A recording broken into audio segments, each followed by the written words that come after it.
Hi friends, ನಮಸ್ತೆ ಎಲ್ಲರಿಗೂ.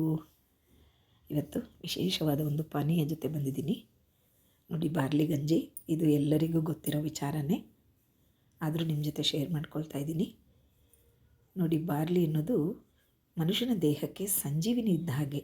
ಇದರಿಂದ ಮನುಷ್ಯನಿಗೆ ತುಂಬ ಅದ್ಭುತವಾದ ಉಪಯೋಗಗಳು ಇದೆ. ಏನೇನಪ್ಪ ಅದು ಉಪಯೋಗ ಅಂತ ತಿಳ್ಕೊಳ್ಳೋಣ ಬನ್ನಿ.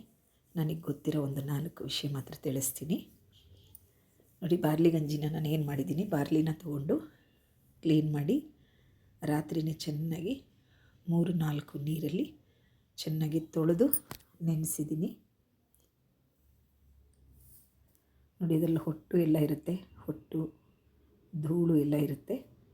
ಚೆನ್ನಾಗಿ ತೊಳೆದು 3 ಸತಿ ಚೆನ್ನಾಗಿ ತೊಳೆದು ನೆನೆ ಹಾಕಿ ಇಡ್ತಾಯಿದ್ದೀನಿ ನೋಡಿ. ಬಾರ್ಲಿ ಗಂಜಿ ಕುಡಿಯೋದ್ರಿಂದ ಏನೇನು ಉಪಯೋಗಪ್ಪ ಅಂತಂದರೆ, ಈಗ ಶುಗರ್ ಮಾತ್ರೆಗಳು ತೊಗೊಳ್ತಾರೆ, BP ಮಾತ್ರೆಗಳು ತೊಗೊಳ್ತಾರೆ, ಹಾಗೆ ಕೊಲೆಸ್ಟ್ರಾಲು, ಥೈರಾಯ್ಡು, ಹೀಗೆ ಪ್ರತಿಯೊಂದಕ್ಕೂ ಟ್ಯಾಬ್ಲೆಟ್ಸ್ ಇಲ್ಲದೆ ಮನುಷ್ಯನ ದೇಹ ಇರೋದೇ ಇಲ್ಲ ಇವಾಗಿನ ಕಾಲದಕ್ಕಂತೂ. ಹಾಗಾಗಿ ಸ್ವಲ್ಪ ಟ್ಯಾಬ್ಲೆಟ್ಸ್ ತೊಗೊಳ್ಳೋದ್ರಿಂದ ಅದು ನಮ್ಮ ದೇಹನ ಕೂಡ ಸ್ವಲ್ಪ ತಂಪಾಗಿ ಇಟ್ಕೊಳ್ಬೇಕಾಗುತ್ತೆ.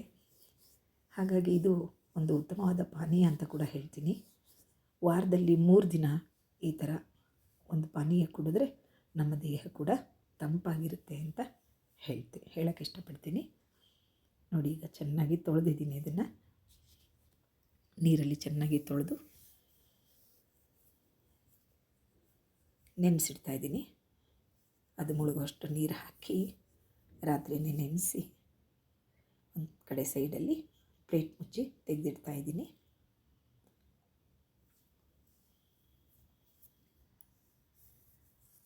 ಇದಾದಮೇಲೆ ಬೆಳಿಗ್ಗೆವರೆಗೂ ಇದು ಚೆನ್ನಾಗಿ ನೆನೆಯುತ್ತೆ ನೋಡಿ. ಬೆಳಿಗ್ಗೆ ಇದನ್ನು ತೆಗೆದು ನೋಡ್ತಾ ಇದ್ದೀನಿ, ಚೆನ್ನಾಗಿ ನೆಂದಿದೆ ನೋಡಿ. ತುಂಬ ಮೃದುವಾಗಿ ನೆಂದಿದೆ. ಇದನ್ನು ಬೇಕಿದ್ರೆ ಪುಡಿ ಕೂಡ ಮಾಡ್ಕೊಳ್ತಾರೆ, ಪೌಡ್ರ್ ಮಾಡ್ಕೊಂಡು ಕೂಡ ಉಪಯೋಗಿಸ್ತಾರೆ. ನಾನು ಹಾಗೆ ಉಪಯೋಗಿಸ್ತಾ ಇದ್ದೀನಿ. ಇದನ್ನು ಒಂದು ಕುಕ್ಕರಲ್ಲಿ ಹಾಕಿ ನಮಗೆ ಎಷ್ಟು ನೀರು ಬೇಕೋ 3 ಲೋಟ ಅಥವಾ 4 ಲೋಟ ಎಷ್ಟು ನೀರು ಬೇಕೋ ಅಷ್ಟನ್ನು ನೀರು ಹಾಕ್ಕೊಳ್ತಾ ಇದ್ದೀನಿ. ನೆಂದಿರೋ ಬಾರ್ಲಿ ಅಕ್ಕಿಗೆ ನೀರು ಹಾಕಿ ಅದಕ್ಕೆ ಸ್ವಲ್ಪ ಉಪ್ಪು ಹಾಕ್ತಾಯಿದ್ದೀನಿ. ಉಪ್ಪು ಜಾಸ್ತಿ ಬೇಡ, ಇಷ್ಟ ಇರೋರು ಹಾಕ್ಕೊಳ್ಬೋದು, ಬಿಡದಿಲ್ಲವರು ಬೇಡ, ಆಪ್ಷನಲ್ ಇದು. ನಾನು ಸ್ವಲ್ಪ ಹಾಕ್ತಾಯಿದ್ದೀನಿ.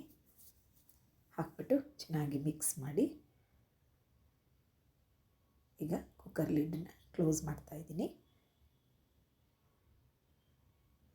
ಕುಕ್ಕರ್ ಲಿಡ್ ಕ್ಲೋಸ್ ಮಾಡಿ 1, 2, 3 ಅಥವಾ 4 ವಿಷಲ್ನ ಕೂಗಿಸ್ತಾ ಇದ್ದೀನಿ.